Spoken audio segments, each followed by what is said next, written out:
There's a reason some men remain grounded under pressure, calm in chaos, and consistent when others collapse. It's not luck. It's not talent. It's ritual. Not the kind of rituals you show off on social media. The kind you build in silence, repeated so often, so quietly. They become a part of your character. The Stoics didn't rely on motivation. They didn't wait for the perfect day.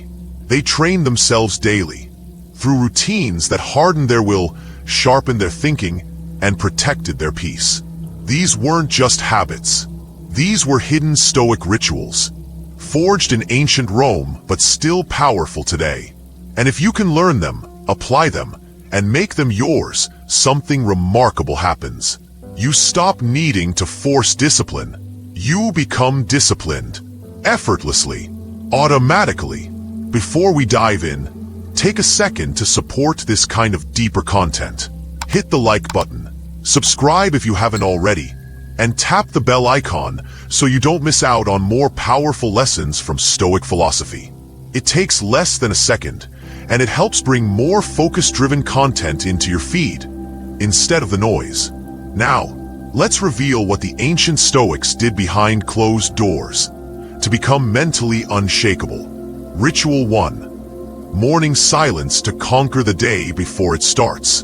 Before the world could touch them, Stoics touched their own mind first. Marcus Aurelius, ruler of the Roman Empire, woke before the sun, not to check messages, not to scroll, but to think, to write, to remind himself of who he was and how he needed to behave that day.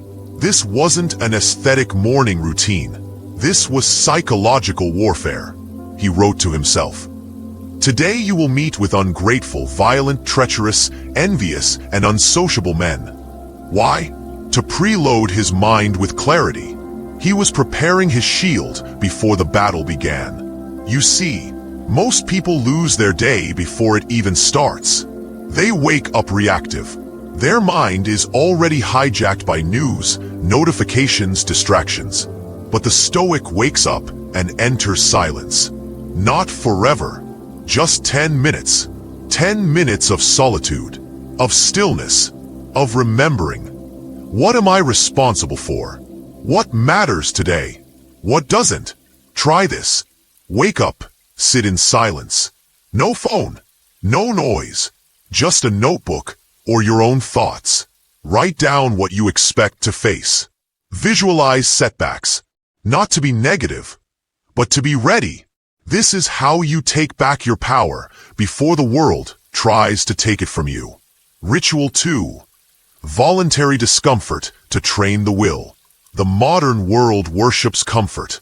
Heated seats, fast food, instant delivery, soft chairs, entertainment on demand.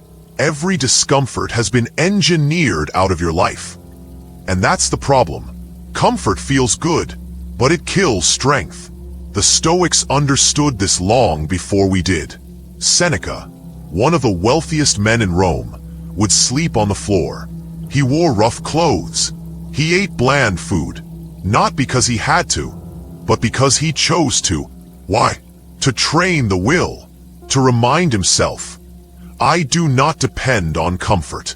I do not fear hardship.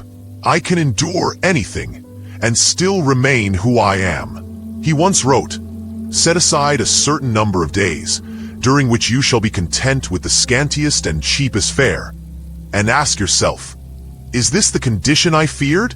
Voluntary discomfort isn't about punishing yourself. It's about reclaiming your edge. When you choose discomfort, you become dangerous. You become harder to manipulate. You become more stable, because you've already met pain on your own terms. Here's the hidden truth. Most people are not disciplined. They're comfortable, and comfort breeds dependency. If the AC breaks, they complain. If the coffee shops close, they spiral. If the smallest thing goes wrong, their day collapses. Why? Because their mind has been padded with softness. Their will has never been tested by choice. The Stoics did the opposite. They sought out mild discomfort every day. to build an unshakable inner world.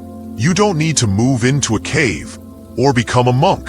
Start simple. Skip a meal. Take cold showers. Sleep on the floor once a week. Walk instead of drive. Turn off your phone for an entire day. Wear the same plain clothes. Eat only rice and lentils. Not forever, just on purpose. And as you do, something changes. You realize how little you actually need. You begin to separate your wants from your requirements. You stop being ruled by cravings and start being ruled by principles. You find calm in places others find panic. Because discomfort no longer scares you. You've already been there. And you came out stronger. Voluntary discomfort resets your relationship with pleasure. You stop being its slave. And that gives you something rare, freedom. The kind of freedom that can't be bought. The kind of freedom that travels with you. The kind of freedom that holds its ground when things go dark. You train your body to follow your mind, and your mind to follow your values. That's how discipline becomes natural. Not forced, not fake, but forged. So ask yourself, when was the last time you chose discomfort on purpose? Not to suffer, but to grow, to remember your power, to break the addiction to ease. Because in the end, discipline isn't built by chasing motivation. It's built by training your will. In silence, through discomfort, one deliberate choice at a time. That's the Stoic way. Ritual 3. The evening audit. Win the war before you sleep. Your day doesn't end when the sun sets. It ends when you've faced yourself. That's the Stoic rule. Not the world's opinion. Not how much you got done. Not how well others treated you. The true end of the day happens in silence. When the lights are low, the noise is gone, and all that remains is you and your conscience. Most people drift into sleep on autopilot, screen in hand, mind cluttered, emotions unchecked, and they wonder why they wake up anxious, behind, disconnected from their purpose. But the Stoics did something different. They closed the day with intention, with reflection, with what we now call the evening audit. Seneca once wrote, "When the light has been removed and my wife has fallen silent, I examine my entire day and go back over what I've done and said, hiding nothing from myself, passing nothing by." This wasn't some productivity hack. It was moral training. It was mental sharpening. A moment to pause and ask, did I live today as the man I claim to be? Where did I act from impulse instead of reason? Did I waste time on things that don't matter? Did I let emotions run the show? Where did I show strength? Where did I fall short? And here's the key: no judgment. No self-hate. Just awareness. Because awareness is where discipline begins. You cannot improve what you do not notice. You cannot grow from what you ignore. That's why the Stoics treated self-examination like a sacred ritual. They knew a man who audits his day owns his life. A man who doesn't repeats the same mistakes on loop. So what does this look like today? You sit alone, even for 5 minutes.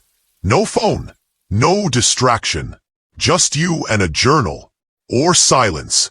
You replay the day, not like a critic, like a commander.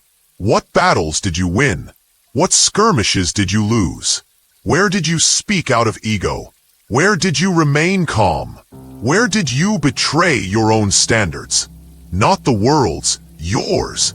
And when you find a flaw, you don't excuse it. You don't exaggerate it. You simply name it, and then say, tomorrow, I will do better. Not someday. Not when I feel like it. Tomorrow. This is how you build real discipline. Not with motivational speeches or empty promises, but by closing the loop day after day, with brutal honesty and quiet resolve. The evening audit also gives you something else: closure. You don't carry the whole day's weight into your sleep. You let go. You learn. And you rest. With peace. Because there's no peace like the peace that comes from knowing. You showed up. You tried. You faced yourself. And tomorrow, you'll do it again, a little better. This is how Stoics won the inner war. Not by being perfect, but by never hiding from the truth. By owning their actions. By turning every day into a sharpening stone. And if you do the same, you'll find your self-respect doesn't come from what others say about you. It comes from what you say to yourself in the quiet of night. That's discipline. That's power. That's freedom. Ritual 4. Speak less, mean more. Restraint as strength. Words are everywhere now. Online. On the street. In our pockets. We post. We comment. We explain. We react. And most of it? Noise. Just movement without meaning. Empty calories for the mind. But the Stoics knew better. They knew that words shape energy. That the tongue is a sword, and one you shouldn't swing carelessly. They believed in restraint, not silence for the sake of mystery, but because meaning is amplified when it's rare. When you don't throw it at everything. When you choose your words like a sculptor chooses each strike of the chisel. Marcus Aurelius could have spoken endlessly. He was emperor. He had armies, wealth, power. But in his meditations, the one person he spoke most to was himself. In private, in reflection, he wrote more than he shouted. He asked more than he declared. He wasn't obsessed with being heard. He was obsessed with being right with himself. That's restraint. And restraint is a ritual, something you practice moment by moment until it becomes who you are. You don't say everything you think. You don't respond to every insult. You don't rush to fill silence just because it's uncomfortable. You speak when your words can move the needle, not just when you feel like releasing pressure. Most people use words to escape pressure. Stoics use silence to build it. They understood this. When you speak less, people listen more. When you restrain your voice, your presence grows. You become the one in the room who isn't scrambling for attention, who doesn't need to dominate a conversation, who holds back. Not because you're passive, but because you're measured. And that makes others curious. It builds respect. And respect builds influence. Try it. The next time someone expects a reaction from you, pause. Let silence do some of the talking. Let your body language, your calm, your gaze, speak before your mouth does. You'll see a shift, not just in how others respond to you, but how you feel about yourself. Because speaking less forces your thoughts to mature before they escape your lips. It forces you to think in full before acting in fragments. And don't mistake this for avoidance. The Stoic doesn't run from hard conversations. He simply doesn't waste breath. He doesn't posture. He doesn't over-explain. He delivers words like a blacksmith shapes iron, hot, firm, necessary, then returns to silence. Not because he's hiding, but because he doesn't need to prove anything. This is emotional discipline in action. When you speak only what must be said, when you cut the fat from your voice, you conserve power. You don't leak energy explaining your intentions. You live them. You don't waste time gossiping. You use that time to sharpen your mind. You don't argue to win. You ask if it's even worth engaging. That's the hidden ritual. This isn't something you announce. It's something you rehearse. In traffic, at dinner, in meetings. When tempted to talk for attention, pull back. When the ego wants to defend itself, hold position. When someone throws verbal bait, let it pass. Because real strength doesn't bark. It doesn't brag. It doesn't need applause to feel whole. It simply is calm, still aware. The less you say, the more weight your words will carry. The fewer promises you make, the more seriously they'll be taken. The quieter your demeanor, the sharper your actions will land. And the more you control your speech, the more you command your presence. It's not about being mysterious. It's about being intentional. Speak less, mean more, and watch how the world leans in closer when you do. That's the Stoic ritual of verbal restraint. Not a limitation, but a tool of focused strength. A daily act of power disguised as silence. Ritual 5. Anchor to purpose. Discipline that outlasts emotion. Discipline without purpose is just punishment. It might look impressive for a while. You might even outwork everyone in the room. But if it isn't tethered to something deeper, something that doesn't move when your feelings do, it will crack. Because willpower alone isn't enough. Sooner or later, the storm will come. And if you don't have something unshakable at your core, you'll drift. The Stoics knew this. That's why they didn't just chase discipline for its own sake. They anchored it to something immovable. Purpose. A personal code. A reason. A mission bigger than ego, applause, comfort, or even success. Marcus Aurelius didn't get out of bed because he was motivated. He rose each day because he believed it was his duty to serve, to lead, to live as a man of reason. Seneca didn't practice restraint to impress others. He did it because he believed wealth should never master a man. Epictetus, born a slave, trained his mind because he believed freedom begins in the soul. They anchored their actions in philosophy, in values, in principles that did not shift with the weather of their emotions. This is what makes Stoic discipline different from modern hustle culture. It's not fueled by hype. It's not about outperforming others. It's about living in alignment with what you claim to believe and proving it with your habits. So ask yourself, what anchors you? Because if you don't know, you'll chase whatever feels good. You'll work when it's easy, quit when it's hard, speak when you're triggered, stay silent when you should act. You'll move with emotion, not with reason. And that's a fragile way to live. But when you define your mission, even if it's simple, you become dangerous. You know why you wake up early, why you endure discomfort, why you say no when others say yes. You don't need applause to feel progress. You don't need comfort to feel complete. Your discipline becomes natural. Not because you never struggle, but because you never forget why you started. That why is everything. Write it down. Refine it. Revisit it. Whether it's being a man of principle, building something bigger than yourself, protecting your peace, raising your standard, or becoming the one your younger self needed. Let that mission be the fire that doesn't flicker. Then build rituals around it. Tie your habits to that anchor. Wake up for a reason. Train for a reason. Say no for a reason. Hold your tongue for a reason. Reflect each night for a reason.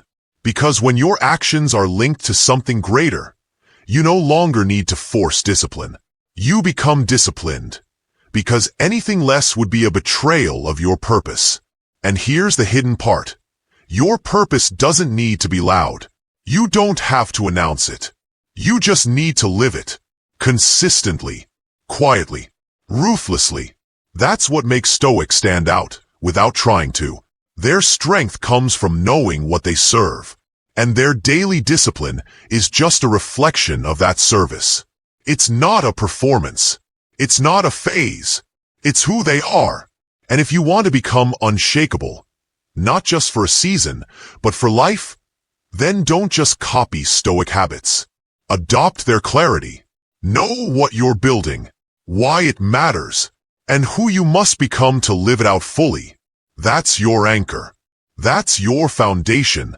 And once you have it, no emotion, no excuse, no failure will shake you for long. Because you won't just be doing discipline, you'll be disciplined. Discipline isn't built in loud moments.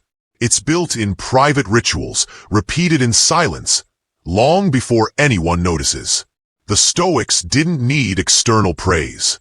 They didn't wait for perfect conditions. They didn't rely on emotion to act. They simply lived by a quiet code. One decision at a time. One morning routine. One controlled response. One hard choice willingly made. And that's why their names are remembered centuries later. You don't need to announce your transformation. You don't need to prove anything to the world. You just need to begin. Choose one ritual. Practice it daily. Not for the dopamine hit, not for the likes, but because every time you do, you are casting a vote for the kind of man you're becoming. Calm, clear, unshakable. The modern world will always push you toward chaos, toward noise, toward indulgence. The world profits from your distraction. But you don't have to play by those rules. You can take a different path. The Stoic path. The quiet path. The powerful path. Let others chase the surface. You build your foundation. Let others talk. You act. Let others get pulled in every direction. You anchor yourself to purpose. Because discipline isn't a personality trait. It's a system, a practice, a ritual. And when you make it part of your life, not once, but daily, you become the kind of man who doesn't need to speak to be heard, who doesn't need attention to feel worth, who doesn't crumble when things fall apart, because he's already built something stronger inside. Now, if this video resonated with you, if it spoke to something deeper than just motivation, then I invite you to take action in the simplest way possible. Tap the like button, not just for me, but to signal to the algorithm that more men need this kind of content. Subscribe to the channel, because I promise you, we're just getting started. There are more ancient strategies, Stoic lessons, and psychological tools on the way that will help you sharpen your mind, protect your energy, and master your days. And hit that bell icon so you don't miss any of them. It takes less than a second, but it helps keep this mission alive. A mission to bring back calm strength in a noisy world. You don't need to be perfect. You just need to begin. And if you've made it this far, you already have something most people don't. Focus. Now use it. Build your discipline. And let the results speak for themselves. I'll see you in the next video. Stay still. Stay sharp. Stay stoic.